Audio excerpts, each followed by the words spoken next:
Okay, तो Trump ने जो मार्केट में कचरा फैलाया है उसकी भरपाई इस समय पर दुनिया भर के सभी इन्वेस्टर्स कर रहे हैं। ना सिर्फ क्रिप्टो मार्केट इसका भुगतान करा है बल्कि स्टॉक मार्केट भी इस समय पर काफी नीचे आ चुका है। कोविड के बाद अभी के टाइम पर जो मार्केट की सिचुएशन है वो लोएस्ट पर आ चुकी है। ऑलमोस्ट हर एक इन्वेस्टर इस समय पर मार्केट से पैसा निकालता ही दिखाई दे रहा है। आज के इस वीडियो में हम बात करेंगे कि ट्रंप के इन टैरिफ्स का मार्केट पर किस तरह से इंपैक्ट पड़ेगा, यूएस इकोनॉमी के रिसेशन का मार्केट पर किस तरह से इंपैक्ट पड़ेगा और साथ ही साथ मार्केट की जितनी भी करंट सिचुएशंस है उससे रिकवर होने में मार्केट को आखिरकार कितना टाइम लगेगा। तो इन सारे सवालों के जवाब आपको इस वीडियो में मिल जाएंगे। मेक श्योर वीडियो को लास्ट तक देखिए। साथ ही में क्रिप्टो से रिलेटेड इसी तरह के वीडियोस को देखते रहने के लिए चैनल को सब्सक्राइब करना बिल्कुल भी मत भूलिएगा और आप हमारे टेलीग्राम ग्रुप को भी ज्वाइन कर सकते हैं जिसका लिंक आपको नीचे डिस्क्रिप्शन बॉक्स में मिल जाएगा। हेलो दोस्तों, welcome to the crypto byte और आज हम लोग बात करने वाले हैं यहाँ पर मार्केट के इस बदलते रुख के बारे में। तो सबसे पहले यहाँ पर आपको समझना होगा कि ये टैरिफ्स क्या है, क्यों यहाँ पर ये चीजें बद से बदतर हो रही है। तो एक शॉर्ट में मैं आपको समझाऊं तो यूएस के जो प्रेसिडेंट है डोनाल्ड ट्रंप,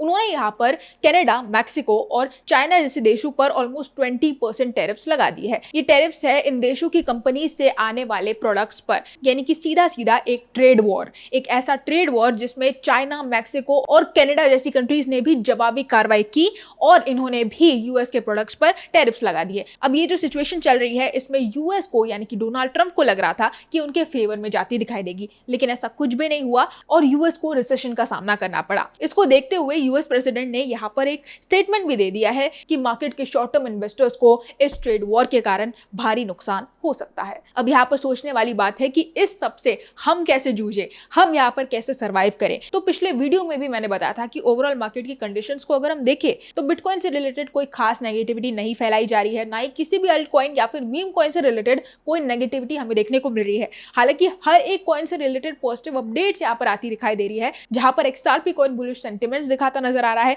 पेपे को लेकर ब्रेकआउट्स के एक्सपेक्टेशंस लगाए जा रहे हैं, वो भी लगभग 275% के आसपास। और साथ ही साथ अल्ट कॉइन्स को लेकर ETFs अप्रूवल की रिलेटेड अपडेट्स भी आती दिखाई दे रही है। तो ना यहाँ पर SEC कहीं पर उंगली कर रही है, ना ही कोई अल्ट कॉइन से रिलेटेड कोई बुरी खबर आ रही है और ना ही बिटकॉइन को लेकर कुछ खास नेगेटिविटी फैली हुई है। तो ये जो सिचुएशन है ये एक्सपेक्टेड है कि कोविड के टाइम पर जो शुरुआती दिनों में जिस तरह की सिचुएशन चल रही थी, बिल्कुल सेम वैसी सिचुएशन यहाँ पर चल रही है, जहां पर पता नहीं है कि क्या हो रहा है और कब तक ये चीजें चलेगी। यूएस प्रेसिडेंट ने क्लियर कह दिया है कि अगले कुछ महीने इसी तरह से जाते दिखाई दे सकते हैं, जहां पर चाइना और यूएस दोनों ही आपस में भिड़ सकते हैं। चाइना ने तो क्लियर ऐलान कर दिया है कि ये ट्रेड वॉर है और टैरिफ्स हो या फिर कोई भी और चीज हो, चाइना अब यूएस को मुंह तोड़ जवाब देगा। तो ये धमकी चाइना ने इस समय पर दे दी है और इसी एक चीज के कारण यूएस इकोनॉमी अफेक्ट कर रही है। यूएस में रिसेशन हमें देखने को मिल रहा है। ऑब्वियसली स्टॉक मार्केट पर इस एक चीज का काफी ज्यादा इफेक्ट पड़ता है और इलॉन मस्क, यूएस के मुंह बोले प्रेसिडेंट, को इस एक चीज का सबसे भारी नुकसान हुआ है क्योंकि टेस्ला के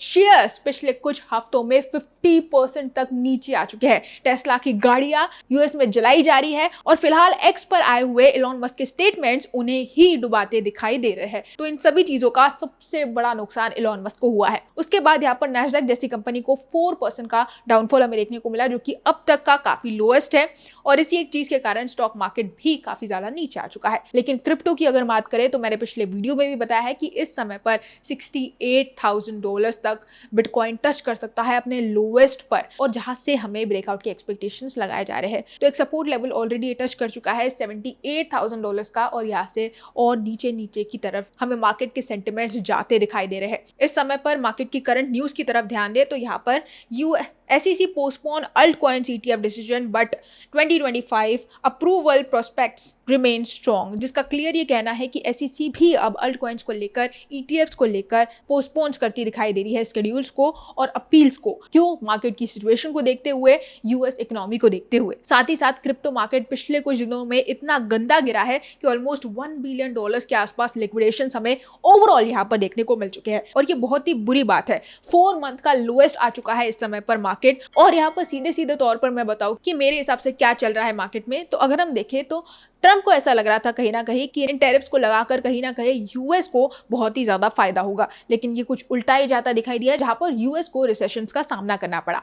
अब अगर आप ध्यान से देखेंगे तो ट्रंप ने इस बार के जो इलेक्शन जीते वो स्टॉक मार्केट और क्रिप्टो मार्केट के बेसिस पर जीते, जिसका मार्केट को एक अच्छा खासा फायदा भी हुआ। और नवंबर मंथ में जैसे ही ट्रंप जीते, बिटकॉइन अपने ऑल टाइम हाई पर था, $109,000 को टच कर गया था। अब क्योंकि ये 2-3 हफ्तों से ट्रम्प ने जो कचरा फैलाया उससे निकलने का उन्हें सिर्फ एक ही रास्ता दिखा, जो कि था क्रिप्टो। इसीलिए 7 तारीख को जो हमें व्हाइट हाउस में क्रिप्टो समिट देखने को मिली वो इसी एक चीज की भरपाई थी, जिसके कारण ट्रम्प एक्सपेक्ट कर रहे थे कि मार्केट में उछाल हमें देखने को मिलेगा और जिसका थोड़ा थोड़ा इफेक्ट स्टॉक मार्केट पर भी पड़ेगा। लेकिन ऐसा कुछ नहीं हुआ, ना ही क्रिप्टो मार्केट बढ़ा और ना ही उससे रिलेटेड कोई पॉजिटिविटी फैलाई गई। अगर आप गौर से देखेंगे तो समिट में कोई खास बातें नहीं की गई है, सिर्फ एक बड़ा स्टेटमेंट हमें देखने को मिला कि ट्रम्प ओवरऑल क्रिप्टो को एक सुपर पावर बनाना चाहती है, जो कि पूरी दुनिया पहले से जानती है और जिसके बारे में हम सबको पता है। लेकिन उस समिट से कोई खास आउटपुट देखने को नहीं मिला। देखा जाए तो ये सिर्फ एक बाउंड्री लगाई गई कि हाँ कुछ कुछ हो रहा है, क्रिप्टो को लेकर यूएस कुछ ना कुछ कर रहा है, रेगुलेशंस लगाए जा रहे हैं वगैरह वगैरह। लेकिन देखा जाए तो ट्रम्प को उनके फैलाए हुए इस कचरे से निकलने का सिर्फ एक रास्ता दिखा, वो था क्रिप्टो। अब ये सिचुएशन कब तक नॉर्मल होगी?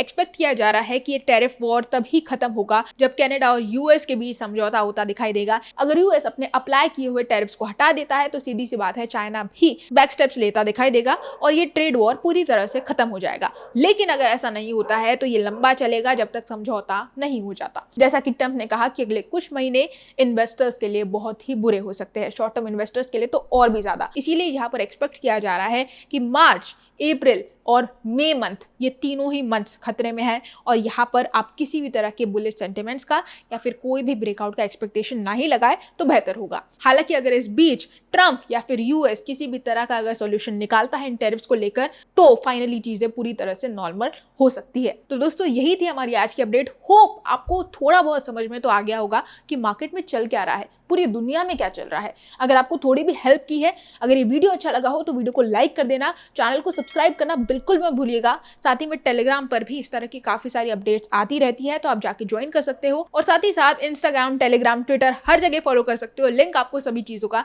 नीचे डिस्क्रिप्शन बॉक्स में मिल जाएगा। और मेरा नेक्स्ट वीडियो होगा पेपे कॉइन पर, तो जाके चेकआउट जरूर करना। वहां पर भी आपको समझेगा कि क्यों मीम कॉइन्स भी इस समय पर क्राइसिस में चल रहे हैं और बहुत ही बुरी तरह से नीचे है और क्यों सोलाना बेस्ड टोकन्स को सबसे ज्यादा नुकसान भरना पड़ रहा है। आज के लिए बस इतना ही, कल फिर मिलेंगे क्रिप्टो की नई अपडेट्स के साथ। तब तक के लिए एंजॉय द मार्केट।